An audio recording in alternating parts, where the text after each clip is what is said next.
Howdy, my name is Nonat, and I'm wearing the same shirt as yesterday's video so you can tell I recorded this 5 minutes after that one.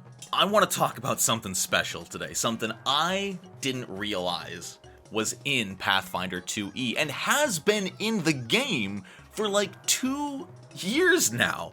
And when my friend busted it out at our one-shot session last week, we all started laughing, my jaw hit the floor, and I was not ready. So, I'd like to basically tell you the story of what happened last Friday. So, one of our friends was missing, so we decided to run a one-shot instead of our normal campaign. One of my friends was GMing, so I could get to be a player. I got to play a Ghost Snow Goblin Kineticist. We had free archetypes, so I spent all my free archetype on the ghost feats. They never did anything, but I played a water air kineticist, and that felt great. I got to play the class. The gameplay cycle was awesome, you know, being able to channel, overflow, channel, blast, use your impulses. Balancing whether to overflow or spam your blasts is a great feeling. The mix of AoE and single target damage felt great because we had one fight against 2 enemies and then a boss fight against a single large enemy, and I felt useful in both. So, A+ on the Kineticist, we were level 10, so I had access to a ton of different impulses. I had some ice stuff, I had some healing, I had some control stuff, being able to use my gate junction to shove people around with my water impulses. Felt awesome. A+ job on the Kineticist Paizo. At least at level 10, they felt amazing to play. My partner played a Poppet Psychic, which was really cool. They just pulled out all these wild, weird spells. They used the subclass of Psychic that's all about, like, dreams, and I'll just honestly used the Astral Rain spell a few times, which was just super cool. God, that's a cool cantrip. So that was fun. She got to do a lot of AoE damage and consistent damage, and then my friend played a fighter.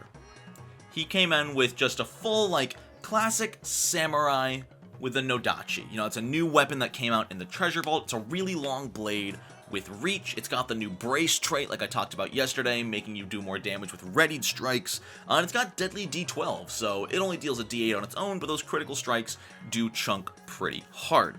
And we were level 10, so we all had, I think he had either striking or greater striking. I think just normal striking still. But it was a very simple one-shot. There wasn't much roleplay involved. In fact, it was all mechanics, which is sort of what led to this being so funny. We had to go into a cave, find out what was killing people, and stop it. Spoiler alert, it was a large underworld dragon, which was super cool, and my water cold damage impulses actually shut down some of its features, which felt amazing. But that's not what we're talking about here today. No, we're talking about the 2 giant plants we fought for our first encounter. I think they were like Puffball Dragon Rose? Dragon's Blood Puffball, that's the one. It was hilarious because they were mindless, so my partner's psychic abilities were almost all useless except for Astral Rain. So, because they're funguses, you know, they don't strike first. We were still like 60 feet away from them, so I started off with one of my huge overflows because I was able to channel my element and then just overflow between them, hitting both of these level 8 monsters for a good chunk of damage, and then initiative starts. You know, they go, I hit another one with one of my spells, I channel, I blast, I use an impulse, my partner uses Astral Rain, and then it comes to the fighter's turn. And the fighter just clarifies and asks our GM, how far away are these enemies? And the GM says, 60 feet. And he just starts laughing and says, that is exactly what I was hoping you said. And he takes his Nodachi and, shocking basically all 3 other of us, just says, I would like to strike them from 60 feet away. And we're sitting there like, what do you mean? What are you talking about? And he says, I have the extending rune. And all of us just say, what is the extending rune? Well, for 2 actions, it gives any melee weapon 60-foot reach on a single attack. So he goes full Sephiroth, his sword just grows 60 feet and just slashes one of these things. You know, he doesn't do a crazy amount of damage, but having never played this high level more than once or twice in my life, I've never even seen someone use this rune. And that's what we're here to talk about today. The extending rune, I think because it's so high level, goes so unsung. Either people forget about it or don't talk about it. But I think we need to talk about this. For 2 actions on any melee weapon, 60-foot reach for 1 strike. Now, it's not super efficient. You know, it's 2 actions. It's its own specific strike, so you can't combine it with power attack. You can't combine it with any fancy fighter feats. It's just a basic strike. But 60-foot reach is insane! Like, these poor fungus puffballs had like 20 feet of movement. So we just hung back for 2 rounds, they had some pitiful little ranged attacks, and we just kept pelting them from a distance. And even the melee fighter, every turn was like, yeah, 60 feet away, boink, boink, boink. Now, it's level 9, and I think that's fair. But this is just one of the funniest runes I've ever seen in this game. And there's a greater version.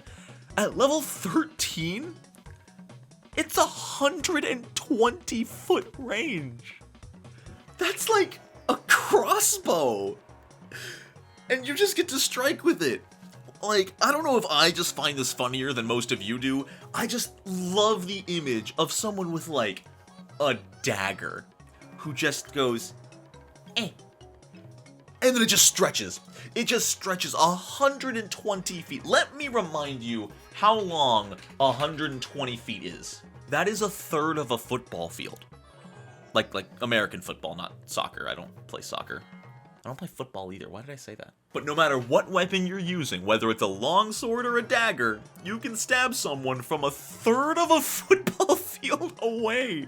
And that's just funny to me. So what I want to see, and what I'm going to theorycraft, is a very specific build. The long-range rogue who does not use a ranged weapon. Because sneak attack is just triggered if you attack an off-guard target. And with extending, as long as they're off guard somehow, you, like, if you hide and then activate your extending rapier, you can just stab them from super far away. And that is one hell of a sneak attack. There's just so many stupid things you can do with this. Imagine the giant barbarian with a great club who just attacks from 1/3 of a football field away with this massive club. I don't know. Like, mechanically, it's cool, it's fine, it's not optimal, but it's really, really funny, and it's a good option to have. Remember, this is just an option. It doesn't make your weapon 60 feet long, it just lets you attack from 60 feet away once per turn, which is freaking hysterical. So, I don't know, I love the idea of this rune, I love the weird builds and visuals you can get from it. That's it. This isn't a long video, this isn't a fancy video, I just had to talk about this damn rune. Because it came out in Secrets of Magic, and I have no idea how I missed it. Because that's hilarious.